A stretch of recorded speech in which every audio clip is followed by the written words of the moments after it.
तो दोस्तों आ गई है और एक अच्छी कहानी सुनते हैं। यह कहानी एक बार की बात है।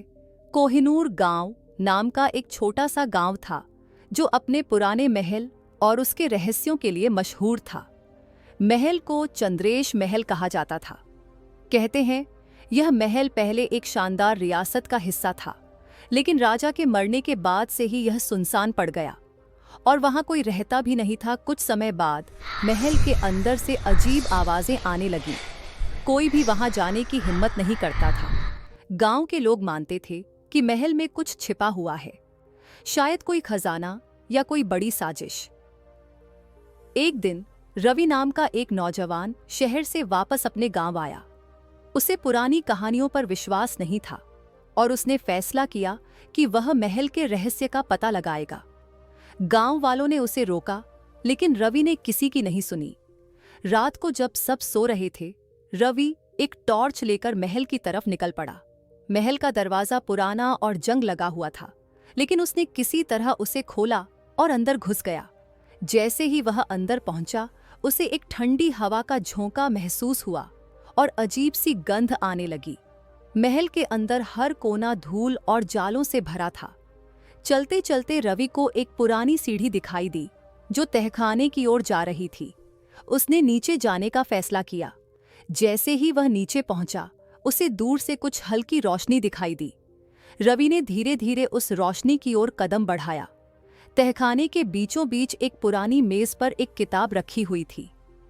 किताब के चारों ओर मोमबत्तियां जल रही थीं, लेकिन वहां कोई नहीं था। रवि ने किताब उठाई और जैसे ही उसने उसका पहला पन्ना पलटा, दरवाजे अपने आप बंद हो गए और एक गहरी आवाज गूंजने लगी। तुम्हें यह नहीं छूना चाहिए था। रवि डर के मारे घबरा गया, लेकिन उसने हिम्मत नहीं हारी। उसने किताब को ध्यान से देखा और उसमें कुछ रहस्यमयी संकेत और चिन्ह बने हुए थे। अचानक महल की दीवारों पर वही चिन्ह चमकने लगे।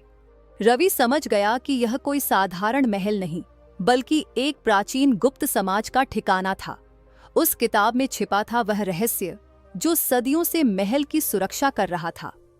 अब रवि के पास केवल दो रास्ते थे, या तो वह उस किताब के रहस्य को सुलझाए या फिर हमेशा के लिए महल में कैद हो जाए। रात बीत रही थी और रवि के पास समय बहुत कम था। रवि का दिल तेजी से धड़कने लगा। चारों ओर गूंजती गहरी आवाज और दीवारों पर चमकते रहस्यमयी चिन्ह उसे और भी बेचैन कर रहे थे। उसने महसूस किया कि अब हर कदम उसके लिए खतरनाक हो सकता है, लेकिन पीछे हटना अब मुमकिन नहीं था। किताब के पन्ने पलटते ही उसे एक मानचित्र मिला जो महल के गुप्त मार्ग की ओर इशारा कर रहा था। तभी अचानक से मेज के नीचे का पत्थर सरकने लगा और एक गुप्त दरवाजा खुल गया। दरवाजे से एक ठंडी हवा का झोंका आया और वह रहस्यमयी सुरंग दिखाई दी। टॉर्च जलाकर सुरंग में कदम रखा। हर तरफ सन्नाटा था और दूर कहीं पानी की बूंदें टपकने की आवाज गूंज रही थी। सुरंग काफी संकरी थी और दीवारों पर अजीब तरह के पुराने प्रतीक और लिखावट उकेरे हुए थे। जैसे ही रवि सुरंग में और आगे बढ़ा, उसे ऐसा महसूस हुआ कि कोई उसे देख रहा है। वह बार बार मुड़कर पीछे देखता, लेकिन कोई नहीं था। उसकी टॉर्च की रोशनी कमजोर होने लगी थी और अचानक उसकी टॉर्च बंद हो गई। अंधेरे में वह हड़बड़ा गया। तभी एक धीमी सी आवाज सुनाई दी, तुम्हें यहाँ नहीं आना चाहिए था। रवि ने घबराते हुए अपने बैग से एक माचिस निकाली और जलाने की कोशिश की। माचिस की हल्की रोशनी में उसने देखा कि उसके सामने एक काले कपड़ों में लिपटी रहस्यमयी आकृति खड़ी थी। उस आकृति की आंखें गहरी लाल थीं और वह बिना कुछ कहे रवि की ओर इशारा कर रही थी। रवि ने हिम्मत जुटाई और पूछा, तुम कौन हो? आकृति ने धीमे स्वर में जवाब दिया, मैं इस महल का रक्षक हूँ। सदियों से इस रहस्य को छिपाए रखा गया है और अब तुम इसे जान चुके हो। तुम यहाँ से वापस नहीं जा सकते। रवि ने सोचा कि वह फंस गया है, लेकिन तभी उसे ध्यान आया कि किताब में कुछ संकेत थे। क्या हो अगर वह संकेत इस स्थिति से निकलने का तरीका हो? उसने जल्दी से किताब को बाहर निकाला और सुरंग की दीवारों पर चमकते प्रतीकों से मिलान करने लगा। जैसे ही उसने एक विशेष चिन्ह को छुआ, सुरंग में एक और दरवाजा खुल गया। रवि ने बिना वक्त गंवाए दरवाजे की ओर दौड़ लगाई, पर पीछे से वह आकृति उसकी ओर तेजी से बढ़ने लगी। दरवाजे के पार एक विशाल कमरा था जिसमें एक चमकता हुआ खजाना रखा था, लेकिन खजाने के चारों ओर काले धुएं से बनी जंजीरें लिपटी हुई थीं। अब रवि को तय करना था कि वह खजाने को हाथ लगाए या अपनी जान बचाकर वहां से निकल जाए। रवि सांसें थामे खजाने के करीब पहुंचा। उसके मन में सवालों का तूफान उठ रहा था। क्या यह वही खजाना था जिसके बारे में सदियों से कहानियां सुनी जा रही थीं? या फिर यह सिर्फ एक भयानक जाल था जो उसे हमेशा के लिए इस महल में कैद कर सकता था? कमरे की दीवारों पर लिखी रहस्यमयी लिपियों को ध्यान से देखते हुए रवि को महसूस हुआ कि यह खजाना किसी साधारण खजाने से अलग था।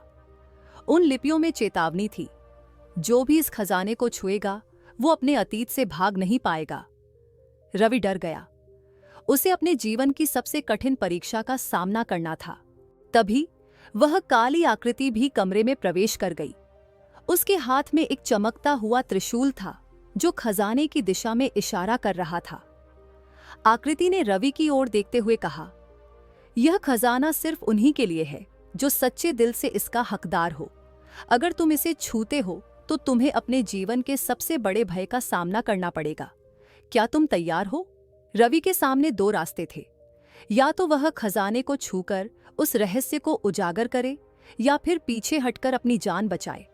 लेकिन वह जानता था कि अगर उसने महल के इस गहरे राज्य को सुलझाने का साहस नहीं दिखाया तो वह कभी भी सच्चाई तक नहीं पहुंच पाएगा। उसने किताब के पन्ने पलटते हुए एक मंत्र पढ़ा जिसे उसने तहखाने में देखा था। जैसे ही उसने मंत्र पूरा किया, कमरे की दीवारें हिलने लगीं और काले धुएं से बनी जंजीरें अचानक टूटने लगीं। खजाना अब रवि के सामने खुला पड़ा था। उसकी सुनहरी चमक रवि की आंखों में चुभ रही थी। लेकिन जैसे ही रवि ने खजाने की ओर हाथ बढ़ाया, कमरे में अचानक अंधेरा छा गया। चारों ओर से खामोशी और ठंडी हवा के झोंके आने लगे। रवि को महसूस हुआ कि वह अब अकेला नहीं है। तभी एक तेज चीख सुनाई दी। कमरे की छत से एक विशाल छाया प्रकट हुई। यह महल का असली रक्षक था। उसकी आंखें खून की तरह लाल थीं और उसके हाथ में एक भारी तलवार थी। वह छाया रवि की ओर झपटी और उसे घेर लिया। रवि ने हिम्मत नहीं हारी। उसने खजाने को उठाने के बजाय पीछे हटकर उस किताब में दिए गए आखिरी मंत्र का उच्चारण किया। जैसे ही मंत्र पूरा हुआ, वह छाया एक जोरदार चीख के साथ गायब हो गई और कमरे में रोशनी वापस आ गई। लेकिन रवि के सामने अब एक और रहस्य खड़ा था। खजाने के भीतर सिर्फ सोना चांदी नहीं था, बल्कि एक पुरानी जंग लगी चाबी रखी हुई थी। रवि ने चाबी उठाई और महल से बाहर निकलने का फैसला किया। लेकिन उसे पता था कि यह अंत नहीं था, बल्कि एक नई शुरुआत थी। महल के असली रहस्य अभी भी गहरे दबे हुए थे और रवि के पास अब उनका हल खोजने की कुंजी थी। रवि ने चाबी को कसकर पकड़ लिया और महल से बाहर निकल आया, लेकिन उसके मन में बेचैनी थी। क्या यह चाबी किसी और बड़े रहस्य का द्वार खोलने वाली थी? वह जानता था कि महल का असली रहस्य अभी भी अधूरा है और शायद ये चाबी उसे एक नए सफर पर ले जाने वाली है। रात भर रवि सो नहीं पाया। चाबी के पीछे छिपा राजा उसे चैन से बैठने नहीं दे रहा था। अगले दिन सुबह सुबह उसने किताब को फिर से पढ़ने का निर्णय लिया। किताब में कई रहस्यमयी संकेत थे, लेकिन एक खास पृष्ठ पर उसे ध्यान गया, जहां एक अजीब सा नक्शा बना हुआ था। यह नक्शा उस चाबी से जुड़ा हुआ प्रतीत हो रहा था। नक्शे के अंत में एक छोटा सा गांव दिखाया गया था, कृष्णगिरी, जो जंगल के पार कहीं बसा था। रवि ने तुरंत फैसला किया कि उसे कृष्णगिरी जाना होगा, लेकिन यह रास्ता आसान नहीं था। जंगल घना और खतरनाक था और गांव के लोगों ने रवि को चेतावनी दी थी कि उस जंगल में कई लोग लापता हो चुके हैं। लेकिन रवि ने अब पीछे हटने का नाम नहीं लिया। रवि ने अपने सफर की तैयारी की और नक्शे के अनुसार जंगल की ओर निकल पड़ा। रास्ते में कई बार उसे अजीब अजीब आवाजें सुनाई दी, जैसे कोई उसका पीछा कर रहा हो, पर जब भी वह मुड़कर देखता, वहां कुछ नहीं होता। जंगल का अंधेरा और घना हो चला था और तभी उसे दूर से एक पुराना खंडहर दिखाई दिया। रवि समझ गया कि यह वही जगह है जहां चाबी का इस्तेमाल होना था। खंडहर के पास एक बड़ा पत्थर का दरवाजा था, जिसके बीचों बीच चाबी का निशान उकेरा हुआ था। रवि ने हिम्मत करके चाबी को दरवाजे में डाला। जैसे ही चाबी घूमी, दरवाजा जोर से गड़गड़ाने लगा और धीरे धीरे खुलने लगा। दरवाजे के पीछे एक लंबी सुरंग थी जो जमीन के नीचे जा रही थी। सुरंग के अंदर एक ठंडी हवा बह रही थी और दीवारों पर प्राचीन चित्र बने हुए थे जो किसी पुराने युग की ओर इशारा कर रहे थे। रवि ने सुरंग में कदम रखा और धीरे धीरे अंदर की ओर बढ़ा। उसे लग रहा था कि वह इतिहास के किसी गहरे रहस्य के करीब पहुंच रहा है। सुरंग के अंत में उसे एक और कमरा दिखाई दिया। इस कमरे में एक बड़ा पत्थर का तख्त रखा हुआ था जिस पर एक पुराना कंकाल बैठा हुआ था। कंकाल के हाथ में एक और किताब थी और उसके पैरों के पास एक तिजोरी रखी हुई थी। रवि ने किताब को उठाया और पढ़ना शुरू किया। उसमें लिखा था, जिसने यह चाबी ढूंढ ली वह इस महल का असली उत्तराधिकारी है। यह खजाना किसी धरोहर का हिस्सा नहीं बल्कि एक श्राप है। जो भी इसे छुएगा उसे अपने अतीत के सबसे बड़े पापों का सामना करना होगा। रवि ने कांपते हुए तिजोरी को देखा। उसके मन में डर और जिज्ञासा का मिश्रण था। जैसे ही रवि ने तिजोरी खोलने की कोशिश की, कमरे की दीवारों से अचानक कई काले धुएं उठने लगे। रहस्यमयी आवाज फिर से गूंजने लगी, तुम्हें यह नहीं छूना चाहिए था। रवि ने कांपते हाथों से तिजोरी की ओर देखा। उसके मन में एक गहरी उथल-पुथल चल रही थी। काले धुएं ने चारों ओर का माहौल और भी डरावना बना दिया था। उसकी धड़कन तेज हो गई, लेकिन उसने हिम्मत जुटाकर तिजोरी का ढक्कन उठाया। जैसे ही उसने तिजोरी को खोला, उसके अंदर एक प्राचीन दर्पण, आईना रखा हुआ था, जिसकी सतह पर हल्की सी धुंध थी। जैसे ही रवि ने दर्पण उठाया, उसे महसूस हुआ कि यह साधारण दर्पण नहीं है।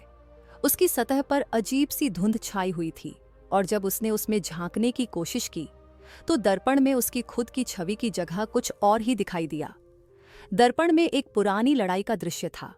एक राजा जो चंद्रेश महल का मालिक था और उसके खिलाफ बगावत करने वाले सैनिक। राजा के चेहरे पर डर और धोखे का भाव था, जैसे कि उसने कोई भयानक गलती की हो। रवि ने ध्यान से देखा तो उसे समझ आया कि यह वही राजा है जिसके बारे में गांव में कहानियां थीं। राजा ने अपने खजाने को बचाने के लिए महल के अंदर एक जादू का प्रयोग किया था, लेकिन वह जादू उल्टा पड़ गया और पूरे महल को श्रापित कर दिया। वह दर्पण उस श्राप की कुंजी था। दर्पण में दृश्य बदलता गया। अब उसमें रवि खुद को देख रहा था, लेकिन उसका चेहरा एकदम भयभीत था। तभी अचानक से दर्पण की धुंध साफ होने लगी और उसमें एक शब्द उभरने लगे, तुम वही हो जो राजा ने बनाया। तुम इस महल के भाग्य से जुड़े हो। रवि को समझ में नहीं आया कि इसका क्या मतलब है। तभी वह काली आकृति फिर से उसके सामने प्रकट हो गई। इस बार उसकी आवाज और भी गंभीर थी। तुम्हारे पूर्वजों ने इस महल के रहस्य को छिपाया, लेकिन तुमने इसे खोलने का साहस किया। अब तुम्हें अतीत का वह पाप भोगना पड़ेगा जो राजा ने किया था। रवि का मन झकझोर उठा। क्या वह सच में इस श्राप से बंधा था? क्या उसके पूर्वजों का इस महल और खजाने से कोई संबंध था? अचानक उसे अपने दादा की एक पुरानी बात याद आई, जो अक्सर कहते थे, हमारा खानदान एक बहुत बड़े राज से जुड़ा है, लेकिन उसे जानने की कोशिश मत करना। रवि को अब एहसास हुआ कि वह सिर्फ महल के रहस्य को उजागर नहीं कर रहा था, बल्कि अपने परिवार की छिपी हुई काली सच्चाई का भी सामना कर रहा था। लेकिन अब कोई रास्ता नहीं था। वह जानता था कि उसे या तो इस श्राप का अंत करना होगा या हमेशा के लिए इसी महल में कैद हो जाना होगा। दर्पण अभी भी उसकी ओर इशारा कर रहा था, मानो कह रहा हो कि सच्चाई का सामना करो। रवि ने गहरी सांस ली और दर्पण की ओर देखा। अगर मेरे पूर्वजों ने कोई पाप किया है, उसने धीरे से कहा, तो मैं उसे समाप्त करूंगा। जैसे ही उसने ये शब्द कहे, महल के चारों ओर की दीवारें हिलने लगीं, काले धुएं की आकृतियां तेजी से घूमने लगीं और अचानक दर्पण ने एक तेज चमक बिखेरी। रवि की आंखें उस रोशनी से चकाचौंध हो गईं और फिर सब कुछ शांत हो गया। जब उसने अपनी आंखें खोलीं तो वह खुद को महल के बाहर खड़ा पाया। महल अब साधारण दिख रहा था, न कोई काला धुआं, न कोई रहस्यमयी शक्ति। उसके हाथ में अब दर्पण नहीं था और न ही उस महल के अंदर छिपे श्राप का कोई निशान बचा था। रवि ने महल से बाहर कदम रखा, लेकिन उसके मन में अभी भी बेचैनी थी। महल अब बिल्कुल शांत और सामान्य लग रहा था, लेकिन वह जानता था कि यह सिर्फ ऊपरी दिखावा हो सकता है। उसने चारों ओर देखा। सूरज ढलने वाला था और चारों तरफ एक अजीब सा सन्नाटा छाया हुआ था। रवि ने गांव लौटने का फैसला किया। जैसे ही वह गांव के पास पहुंचा, उसने देखा कि गांव के लोग उसे अजीब नजरों से देख रहे थे। उन्हें पता था कि रवि महल में गया था, लेकिन वे यह भी जानते थे कि कोई भी महल से वापस लौटने पर पहले जैसा नहीं रहता। गांव के बुजुर्ग, जो हमेशा शांत रहते थे, इस बार कुछ अधिक चिंतित दिखाई दिए। उनमें से एक ने रवि को पास बुलाया और धीमी आवाज में कहा, तुमने महल के रहस्य को छेड़ दिया है। अब तुम उस श्राप के साथ हमेशा के लिए जुड़े हो। रवि ने उनकी बात पर ध्यान दिया, लेकिन उसने महसूस किया कि शायद बुजुर्ग अभी भी पुराने अंधविश्वासों में विश्वास करते हैं। वह खुद को समझाने की कोशिश कर रहा था कि अब सब खत्म हो चुका है, लेकिन रात होते ही अजीब घटनाएं शुरू होने लगी। जब रवि अपने घर पहुंचा और सोने की कोशिश की, तो उसे नींद नहीं आ रही थी। उसकी आंखों के सामने बार बार दर्पण का दृश्य आ रहा था। तभी खिड़की के बाहर से एक धीमी फुसफुसाहट सुनाई दी। रवि ने सोचा कि शायद यह उसकी कल्पना हो, लेकिन फिर वह आवाज साफ होने लगी, तुम अभी भी इससे मुक्त नहीं हुए हो। रवि का दिल जोर से धड़कने लगा। उसने जल्दी से खिड़की खोली, लेकिन बाहर कोई नहीं था। उसके मन में डर बढ़ने लगा। क्या वाकई वह श्राप अभी भी उसके साथ था? अगले दिन जब रवि गांव में घूम रहा था, तो उसे महसूस हुआ कि लोग उससे दूरी बना रहे हैं। कुछ बच्चे उसे देखकर भाग गए और कुछ औरतें उसे देखती रहीं, मानो वह अब पहले जैसा नहीं रहा। रवि को समझ में नहीं आया कि क्या हो रहा है। फिर एक बूढ़ा आदमी, जो गांव का सबसे ज्ञानी माना जाता था, उसके पास आया और बोला, तुम्हारे चेहरे पर एक अजीब साया है बेटा। तुम उस दर्पण को छू चुके हो, और जिसने भी उसे छुआ है वह कभी अपने अतीत से भाग नहीं पाया। तुम्हारे परिवार ने महल के साथ जो किया, उसका असर अभी तक बाकी है। रवि ने घबराते हुए पूछा, तो अब मैं क्या करूं? क्या इसका कोई उपाय है? बूढ़े आदमी ने गहरी सांस लेते हुए कहा, हर श्राप का अंत होता है, लेकिन उसका रास्ता खतरनाक होता है। तुम्हें उस श्राप का मूल कारण जानना होगा और उसे ठीक करना होगा। महल में जो राजा ने किया, वह कोई साधारण गलती नहीं थी। तुम वही चाबी लेकर वापस जाओ और महल के सबसे गहरे हिस्से में जाकर उस पाप का सामना करो, तभी तुम्हें मुक्ति मिलेगी। रवि के सामने अब सबसे कठिन चुनौती थी। वह दोबारा महल में वापस जाने को तैयार नहीं था, लेकिन अब उसके पास और कोई रास्ता नहीं था। उसने खुद को मजबूत किया और महल के रहस्य का आखिरी जवाब खोजने का फैसला किया। इस बार वह अकेला नहीं था।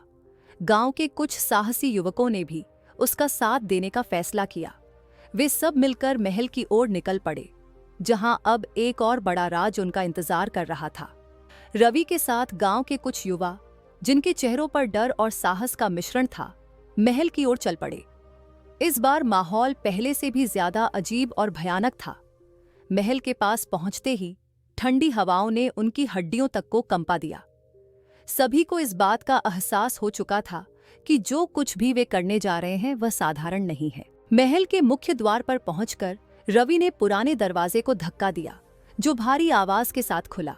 अंदर सब कुछ वैसा ही था जैसा उसने पिछली बार देखा था, पर अब माहौल में एक अजीब सी बेचैनी महसूस हो रही थी। दीवारों पर वे रहस्यमयी निशान फिर से चमकने लगे थे और हर कोने में सन्नाटा फैला हुआ था। रवि ने अपने हाथ में पकड़ी चाबी को देखा।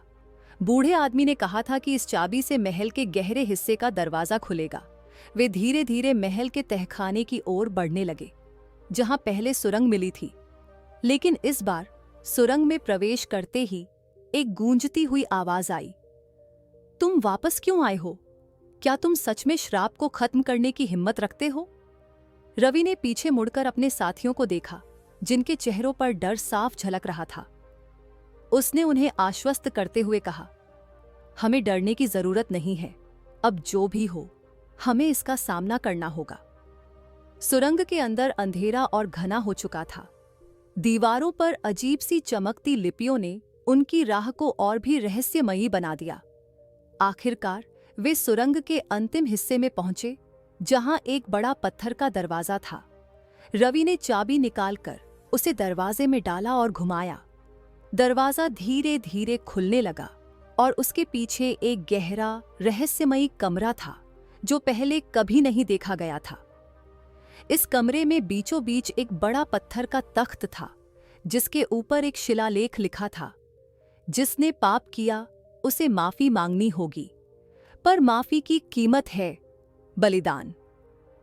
रवि को यह समझते देर नहीं लगी कि यह बलिदान सिर्फ उसके साहस या शारीरिक बल का नहीं, बल्कि आत्मा का था।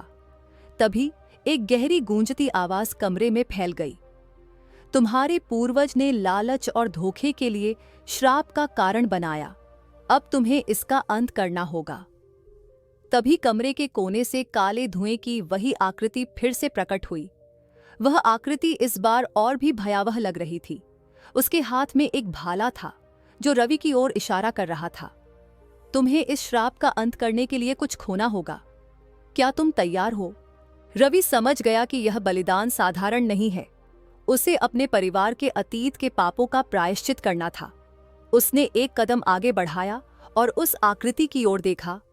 मैं तैयार हूं, क्या चाहती हो? आकृति ने कहा, तुम्हें अपनी आत्मा का एक हिस्सा छोड़ना होगा। इससे तुम्हारी कुछ यादें और पहचान चली जाएगी। जो तुम हो वह पूरी तरह से नहीं रहेगा। रवि के साथ आए युवकों ने चौंकते हुए कहा, यह पागलपन है, हम इस महल से भाग चलें रवि। लेकिन रवि ने पीछे हटने से इनकार कर दिया। उसने महसूस किया कि यह उसकी जिम्मेदारी है और महल के श्राप का अंत करने के लिए उसे यह करना ही होगा। उसने आंखें बंद कीं और गहरी सांस लेते हुए कहा, मैं तैयार हूं। आकृति ने एक जोरदार चीख निकाली और उसके चारों ओर तेजी से घूमने लगी। अचानक एक तीव्र रोशनी चारों ओर फैल गई। रवि को लगा कि उसकी यादों का एक हिस्सा धुंधला पड़ने लगा है। उसकी बचपन की कुछ घटनाएं, उसके परिवार के कुछ चेहरे, सब धीरे धीरे उसकी स्मृति से गायब हो रहे थे। उसकी पहचान का एक हिस्सा खो रहा था। लेकिन इसके साथ ही महल के चारों ओर की अजीब शक्तियां भी गायब होने लगीं। जब रोशनी खत्म हुई, रवि ने आंखें खोलीं। वह थका हुआ महसूस कर रहा था, लेकिन चारों ओर का माहौल शांत हो चुका था। महल की दीवारें अब सामान्य लग रही थीं और वह काली आकृति भी गायब हो चुकी थी। उसके साथी उसके पास आए, लेकिन रवि को यह एहसास हुआ कि वह अब पूरी तरह से वैसा नहीं था जैसा वह पहले था। उसकी पहचान का एक हिस्सा कहीं खो चुका था, लेकिन महल का श्राप खत्म हो चुका था। रवि ने महसूस किया कि उसने वह बलिदान दिया है जो महल की सच्चाई को उजागर करने और श्राप को खत्म करने के लिए जरूरी था। अब वह गांव लौट सकता था, लेकिन उसके जीवन में कुछ हमेशा के लिए बदल चुका था। रवि महल के श्राप को खत्म करके गांव लौट आया, लेकिन उसकी आंखों में अब एक अजीब सी शांति और थकान थी। गांव के लोग धीरे धीरे उसके पास इकट्ठा हो गए, कुछ डर के साथ और कुछ आशा से। सभी को यह जानने की उत्सुकता थी कि रवि के साथ क्या हुआ और क्या वह श्राप सचमुच खत्म हो चुका था। बूढ़े ज्ञानी व्यक्ति ने रवि को देखा और धीरे से पूछा, क्या श्राप का अंत हुआ? रवि ने हल्की मुस्कान के साथ सिर हिलाया और कहा, महल का श्राप खत्म हो चुका है, पर कुछ खोने के बाद। उसकी आवाज में एक गहरा अनुभव झलक रहा था। गांव के लोग धीरे धीरे रवि के करीब आए। उनके चेहरों पर राहत के भाव थे। अब किसी को उस महल से डरने की जरूरत नहीं थी। रवि ने आसमान की ओर देखा। सूरज अब ढल रहा था और उसकी हल्की किरणें पूरे गांव में फैल रही थीं। यह मानो एक नई शुरुआत का संकेत था। रवि ने अपनी आंखें बंद कीं और अपने दिल में एक नई शांति महसूस की। भले ही उसने अपनी पहचान का एक हिस्सा खो दिया था, पर उसने गांव और अपने परिवार को श्राप से मुक्त कर दिया था। यह बलिदान उसकी सबसे बड़ी जीत थी। वह चुपचाप गांव की पगडंडी पर चलता गया, जहां बच्चे फिर से हंसने लगे और गांव के लोग अपने कामों में जुट गए। शायद अब सब कुछ सामान्य हो रहा था, लेकिन रवि के भीतर एक गहरा सबक था। कभी-कभी सच और शांति की कीमत अतीत के पापों को मिटाकर ही चुकाई जाती है। गांव का जीवन फिर से उसी ढर्रे पर लौट आया, लेकिन अब रवि को एक नई पहचान मिल चुकी थी। एक ऐसा नायक जिसने अतीत के अंधकार को हराकर गांव को नए उजाले की ओर ले जाने का साहस किया था। तो दोस्तों, कैसी लगी आपको ये कहानी? अगर वीडियो अच्छी लगी हो तो वीडियो को लाइक और चैनल को सब्सक्राइब जरूर करें। इससे हमें मोटिवेशन मिलता है। मिलते हैं ऐसी ही रहस्यमयी और सस्पेंस वाली कहानी के साथ।